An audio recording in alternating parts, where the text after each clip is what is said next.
Hello and welcome to my second spiritual reflection during this annual giving season, one where our theme is building the kingdom of God in the here and now. Did you ever notice that in the Gospels, Jesus asks a ton of questions?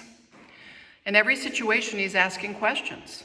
I think Jesus asked even more questions than Socrates did. Jesus asks many more questions than he is asked.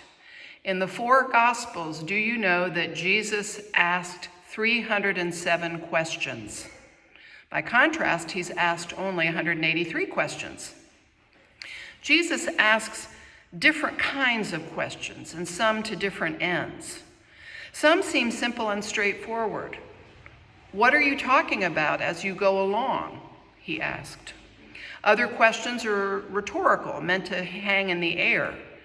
Who among you, by worrying, could add a single moment to your life? Still others probe the depths and elude an easy answer. What are you looking for? He asks.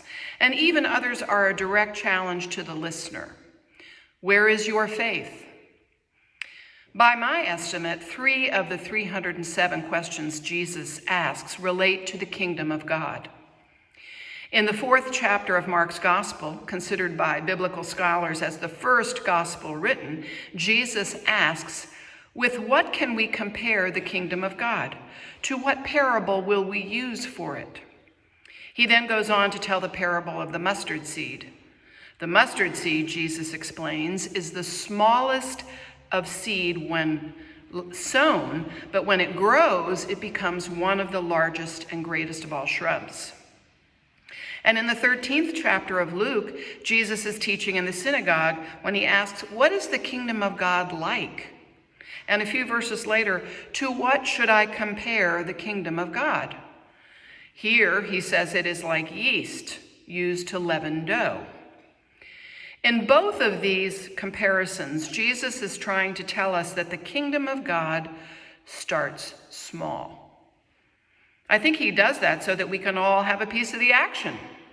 If the kingdom of God started as something larger than a mustard seed or a grain of yeast, we would be so intimidated by the enormity of the reality in which we are invited to share that we might not even get started. Jesus calls us to embrace a theology of abundance, to consider that we have enough.